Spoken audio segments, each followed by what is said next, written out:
자, 이제 태평양 너머 미국 반도체의 자존심 마이크론을 살펴보겠습니다. 마이크론은 24년 상반기까지의 HBM 점유율이 5% 내외라는 사실로만 보면 미약해 보입니다. 하지만 이들이 던진 승부수는 파격적이었습니다.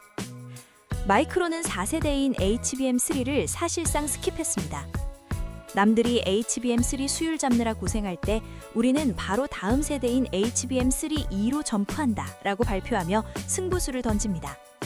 당시에는 모두가 비웃었지만 마이크론은 보란듯이 삼성전자도 퀄 테스트를 실패했던 시기인 2024년 초 세계 최초로 HBM3E 8단을 대량 양산을 발표하며 엔비디아의 H200 모델의 칩을 박아 넣는 데 성공합니다.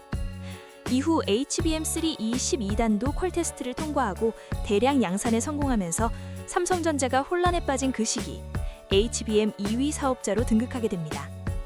특히 HBM3E 12단은 마이크론에게는 삼성전자를 3위로 밀어내고 기사회생하는 계기가 됩니다. H200 블랙웰은 이전 버전인 H100 호퍼 아키텍처보다 처리 속도가 5배 이상 빠릅니다.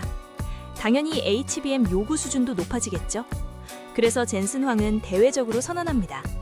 무슨 일이 있어도 H200 블랙웰 GPU에는 HBM3E 12단을 무조건 8개씩 박아넣겠다. 가격은 상관없다. 납기 내에 공급하기만 해라. 수율은 니들이 알아서 맞춰라. 그리고 마이크론에게 수조 원 단위의 발주가 나오게 됩니다. 그리고 시장 점유율 20%대의 2위 HBM 생산자로 등극하게 됩니다. 그럼 마이크론이 삼성전자를 제치고 2위의 자리에 오르게 된 비결은 뭘까요?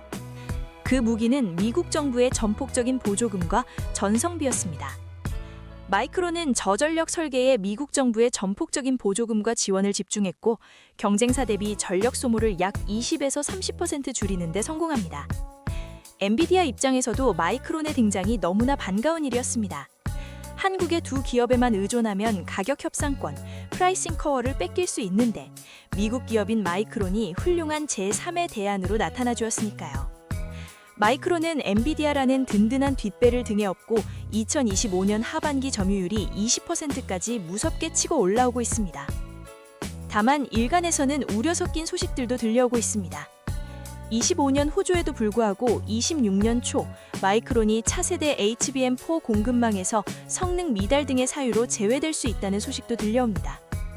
마이크론은 삼성전자가 주춤한 시기에 25년 물량은 물론이고 26년 생산 가능 물량까지 일찌감치 완판했습니다. 문제는 HBM4 퀄 테스트 통과하지 못하면 27년 실적이 우려되는 상황입니다.